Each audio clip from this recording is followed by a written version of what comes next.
Hello everyone, कैसे हो आप सब लोग। तो यहाँ पे हम ट्रेड करना शुरू करेंगे। अभी अगर हम चार्ट को देखें तो एक बड़ा गैप अप हमें मार्केट के अंदर नज़र आ रहा है। उसके बाद कंटिन्यू मार्केट ऊपर जा रहा था।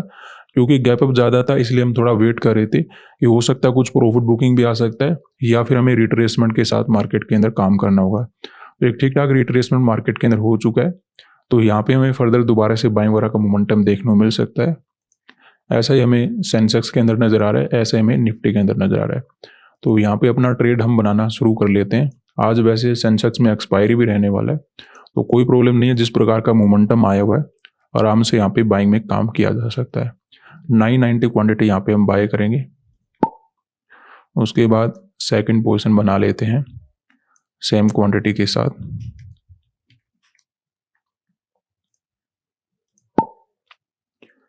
सेंसेक्स में ऐड कर लेते हैं 840 क्वांटिटी यहाँ पे बाय करेंगे और निफ्टी में ऐड कर लेते हैं अपना 1275 क्वांटिटी।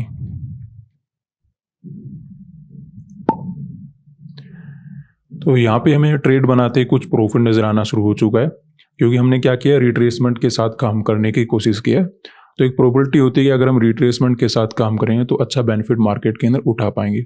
अब बात करते हैं कि यहाँ पे हमने बाइंग का ट्रेड मार्केट के अंदर क्यों बनाया।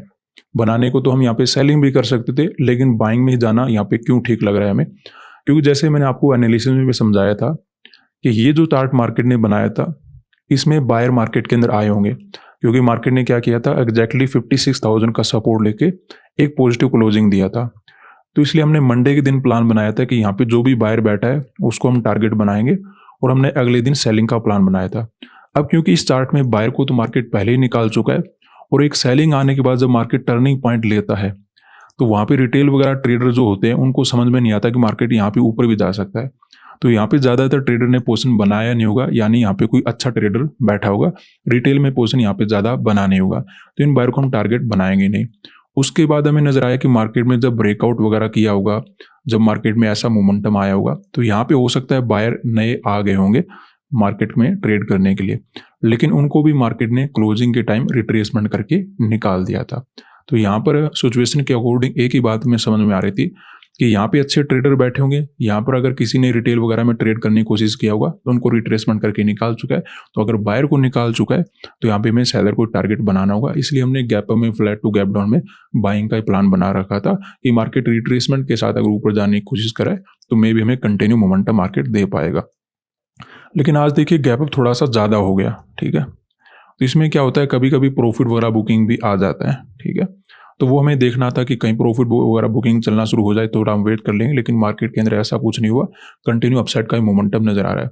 अब कंटिन्यूएशन में भी बाइंग कर लेते, लेकिन हमें थोड़ी बहुत एसएल वगैरह चाहिए ताकि नई सेलर मार्केट के अंदर ऐड हो जाए और फिर मार्केट के अंदर दोबारा से मोमेंटम चलना शुरू हो जाए।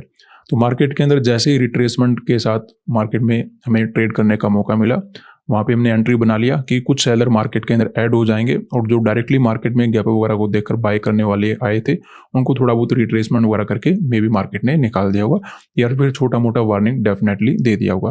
तो अब देखिए मार्केट को अगर ऊपर जाना है फिर तो यहाँ पे कंटिन्यू हमें मोमेंटम मिल जाएगा, क्योंकि कुछ नए सेलर ऐड हो जाएंगे जो डायरेक्टली बाय करे तो उनका एक बार साइकोलॉजी चेंज हो जाएगा।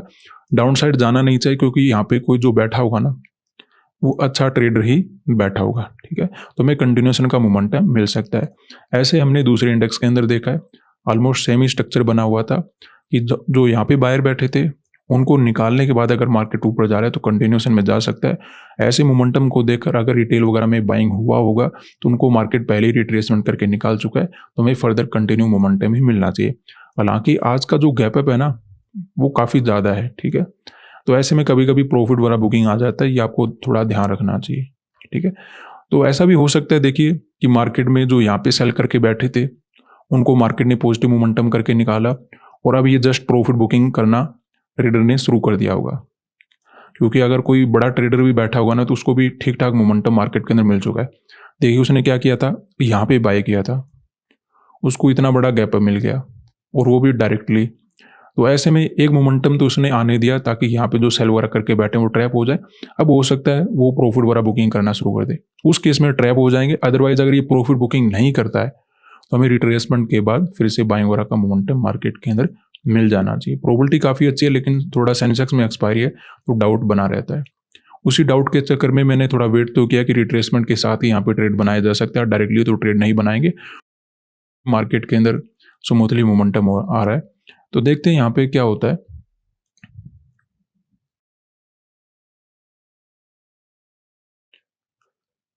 अभी अपनी ट्रेड में प्रॉफिट तो नहीं चला, थोड़ा बहुत लॉस वगैरह चलना शुरू हो चुका है, लेकिन कोई बड़ा लॉस नज़र नहीं आ रहा। और जिस प्रकार की सिचुएशन है, अकॉर्डिंग टू सिचुएशन मुझे लगता है बाइंग में यहाँ पे पैसा बनने की प्रोबेबिलिटी ज़्यादा थी।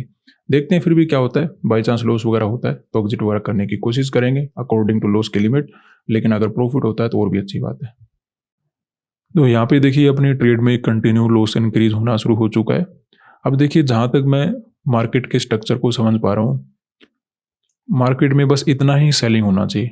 अब अगर यहीं कहीं से मार्केट ऊपर चला जाता है तो अपना प्रॉफिट बन सकता है। अगर इससे भी ज़्यादा सेलिंग में रहता है तो फिर अपना लॉस का लिमिट भी ख़त्म हो जाएगा और मार्केट में जो मोमेंटम है वो भी अपसाइड का नहीं आने वाला फिर, क्योंकि फिर मार्केट के अंदर काफ़ी ज़्यादा रिस्क बढ़ जाएगा। और बाई चांस यहाँ पे कोई सेल कर के बैठा होगा तो वो अच्छे प्रॉफिट में आना शुरू हो जाएंगे, और जो प्रॉफिट में आ जाता है फिर उसको मार्केट टारगेट बना नहीं पाता। तो हाँ, थोड़ा बहुत लालच डेफिनेटली सेलर को दिया है, उसके बाद अगर घूम जाता है तो बेस्ट है, अगर नहीं घूमता है तो फिर मुझे चांस कम ही नज़र आ रहे हैं कि मार्केट में भी ऊपर जा पाएगा। देखते हैं मार्केट के अंदर अभी लॉस तो हमें ज़्यादा नज़र नहीं आ रहा, लेकिन स्ट्रक्चर के अकॉर्डिंग अब यहाँ से मार्केट को ऊपर जाना चाहिए। वेट करते हैं, देखते हैं क्या प्रोबेबिलिटी मार्केट के अंदर बनती है। तो अभी चार्ट में देखिए कंटिन्यू सेलिंग का ही मोमेंटम नज़र आ रहा है। जैसा हम एक्सपेक्टेड करे थे, अगर यहीं कहीं से मार्केट अगर ऊपर चला जाता वो हमारे लिए बेस्ट रहता। अगर मार्केट और ज़्यादा नीचे आ चुका है तो अब तो देखिए चांसेस थोड़े से कम हो जाते हैं कि मार्केट यहाँ पे रिकवरी वगैरह दे पाएगा। ऐसा हमें दूसरे इंडेक्स के अंदर नज़र आ रहा है। तो अभी तो हम केवल लॉस के लिमिट के अकॉर्डिंग अपनी ट्रेड को होल्ड करें, अदरवाइज जो चार्ट का स्ट्रक्चर है वो हमारा साथ इतना दे नहीं रहा। तो हम दो चीज़ों से अपनी पोजीशन को हैंडल करते हैं। एक तो देखते हैं कि लॉस का लिमिट अपना कितना चल रहा है, अगर लिमिट के बाहर जाता है तो ट्रेड को कट करेंगे। फिर हम देखते हैं कि स्ट्रक्चर के अकॉर्डिंग क्या बन पा रहा है। तो स्ट्रक्चर तो इतना सही रहा नहीं है, लॉस के लिमिट के अकॉर्डिंग देखते हैं। अगर अपना ट्रेड सही चला जाता है, अच्छे प्रॉफिट में आ जाते हैं तो बेस्ट है, अदरवाइज अगर ऐसा नहीं होता है, कंटिन्यू लॉस इंक्रीज होता है, तो मे भी हमें ट्रेड वगैरह कट करके मार्केट में जाना पड़े। तो यहाँ पे देखिए अपने ट्रेड में लॉस वगैरह कवर होके एक अच्छा प्रॉफिट चलना शुरू हो चुका है, लेकिन मार्केट ने क्या किया, अभी तक छोटा मोटा रिट्रेसमेंट ही किया है। जब ये जितना सेलिंग आया था उतना ही बाइंग आ जाएगा ना, उसके बाद हम कंफर्म हो जाएंगे मार्केट में डायरेक्शन पॉजिटिव ही रहने वाला है। अदरवाइज कभी कभी क्या होता है कि मार्केट ने रिट्रेसमेंट किया और फिर से गिरना शुरू कर देगा, तो वो हमारे लिए रिस्क बढ़ जाएगा। अदरवाइज अगर ये कंटिन्यू मोमेंटम करता है और जितना सेलिंग आया था उसी लेवल के ऊपर दोबारा से पहुंच जाता है, फिर डेफिनेटली मे बी हम ब्रेकआउट वगैरह कर पाएंगे, या फिर ओवरऑल मार्केट पॉजिटिव रहने वाला है। उस केस में हम प्रॉफिट मार्केट के अंदर आराम से बना लेंगे। ऐसा ही हमें सेंसेक्स और निफ्टी के अंदर नजर आ रहा है। तो अच्छी बात है, रिकवरी वगैरह मार्केट ने देना शुरू कर दिया। वेट करेंगे यहाँ पे। तो यहाँ पे देखिए अपनी ट्रेड में काफ़ी अच्छा प्रॉफिट चलना शुरू हो चुका है। सेंसेक्स और निफ्टी हम जैसा मोमेंटम एक्सपेक्टेड कर रहे थे कि जितना सेलिंग आया था उतना ही बाइंग मार्केट के अंदर आ जाना चाहिए, वैसा कुछ आ चुका है। केवल बैंक निफ्टी पीछे रहता है, अगर इसमें भी साथ में मोमेंटम मिल जाता है और भी अच्छी बात रहेगी, क्योंकि तीनों इंडेक्स अगर एक साथ ऊपर जाएंगे तो डेफिनेटली एक अच्छा प्रॉफिट बुकिंग करने का हमें मौका मिलेगा। वेट करते हैं, ओवरऑल कंडीशन के अकॉर्डिंग तो मार्केट ठीक ही नजर आ रहा है, लेकिन थोड़ा बैंक निफ्टी पीछे रह गया तो टारगेट तो इतना जल्दी बुकिंग नहीं हो पाएगा। वेट करना होगा, जैसे बैंक निफ्टी के अंदर मोमेंटम आता है डेफिनेटली हमें निकलने का मौका मार्केट के अंदर मिलेगा। तो यहाँ पे अपनी ट्रेड को हम बुक कर लेते हैं। काफ़ी ज़बरदस्त प्रॉफिट अपना बन चुका है। किस्मत भी बड़ी अच्छी चीज़ होती है। मार्केट के अंदर जिस प्रकार का मोमेंटम डाउनसाइड चलना शुरू हो चुका था, थोड़ा सा अपना रिस्क तो बढ़ चुका था, लेकिन मार्केट ने टोटल रिकवरी किया और एक अच्छा मोमेंटम कैप्चर करने का हमें मौका मिला। अब देखिए आज की जो ट्रेड में हमने छोटी सी मिस्टेक की वो यही की थी कि हमने एक छोटी रिट्रेसमेंट के साथ ट्रेड बना लिया था। ऐसी रिट्रेसमेंट में ज़्यादातर सेलर एक्टिवेट होते नहीं, कभी कभी यहाँ पे बायर आते रहते हैं गैप वगैरह को देकर, तो हमें थोड़ा बहुत रिजेक्शन और आने का वेट करना था। यहाँ कहीं अगर हम बाइंग वगैरह बनाते तो एक ठीक ठाक मोमेंटम कैप्चर करने का आराम से हमें मौका मिलता और लॉस वगैरह में देखना नहीं पड़ता। तो ये हमने आज छोटा सा मिस्टेक किया, लेकिन ओवरऑल कोई बात नहीं, नेट में हमें प्रॉफिट बनाना था, वो मार्केट के अंदर मिल गया। लेकिन थोड़ा सा रिस्क बढ़ गया था जब मार्केट नीचे जा रहा था। हमने यहाँ पे बाइंग मार्केट के अंदर क्यों किया था, क्योंकि इस चार्ट के अकॉर्डिंग समझा था कि यहाँ पे जो बायर थे उनको मार्केट पहले ही निकाल चुका है। ऐसे में यहाँ पे कोई अच्छा ट्रेडर बैठा हुआ जो मार्केट को कंटिन्यू ऊपर ले जा सकता है। यहाँ पे अगर कोई रिटेल वगैरह में पोजीशन बनाने के लिए आया होगा तो उनको मार्केट ने रिट्रेसमेंट करके निकाल दिया होगा, कुछ यहाँ पे सेलर मार्केट के अंदर ऐड हो गए होंगे। तो अगर कोई अच्छा ट्रेडर बैठा है तो कंटिन्यूस में मोमेंटम मिल जाना चाहिए। हालांकि गैप अप थोड़ा सा ज़्यादा ओपन होता है तो उसमें अपना जो पॉइंट हमें कैप्चर करने होते हैं वो पहले ही मार्केट खा जाता है, तो इसलिए हमने रिट्रेसमेंट के साथ ट्रेड करना पसंद किया। अब देखिए, अगर यहाँ पे ओपनिंग होता मार्केट, उसमें क्या होता, मोमेंटम आता, फिर यहाँ पे क्लोजिंग प्राइस का रेजिस्टेंस लेता, तो ज़्यादातर ट्रेडर वहाँ पे समझ नहीं पाते कि क्या करना है। उसमें मार्केट कंटिन्यू मोमेंटम आराम से करता रहता है, वहाँ पे और भी बड़ा टारगेट अचीव किया जा सकता है। लेकिन ऑलरेडी गैप वगैरह ओपन होकर जैसे ब्रेकआउट वगैरह करता है तो वहाँ पे रिस्क बढ़ जाता है, इसलिए बड़े गैप में बड़ा टारगेट अचीव करना हल्का सा मुश्किल हो जाता है। इसलिए हम यहाँ पे बड़ा टारगेट बुकिंग ना करके एक ठीक ठाक प्रॉफिट बुकिंग करके मार्केट से निकल गए। अगर यही चार्ट मुझे यहाँ पे मिल जाता, एग्जैक्टली यहाँ कहीं बन जाता, ठीक है, जैसे यहाँ पे मोमेंटम आया होता, क्लोजिंग प्राइस का रेजिस्टेंस होता और वेट कर लेते और एक बड़ा मोमेंटम कैप्चर करते। लेकिन अब क्योंकि मार्केट ऑलरेडी ब्रेकआउट करके निकाल चुका है, जैसे जैसे ऊपर जाएगा हो सकता है सेलर दूर हो जाए, नई बायर ऐड होना शुरू हो जाए, तो उसमें मार्केट यहीं कहीं पे घूमता रहेगा या फिर थोड़ा बहुत अपने आपको साइडवेज रखकर फिर मोमेंटम करने की कोशिश करेगा। इस वजह से और बड़ा टारगेट ना रखते हुए एक अच्छा प्रॉफिट बुकिंग करके मार्केट से निकल गए। तो आज के लिए इतना ही, धन्यवाद।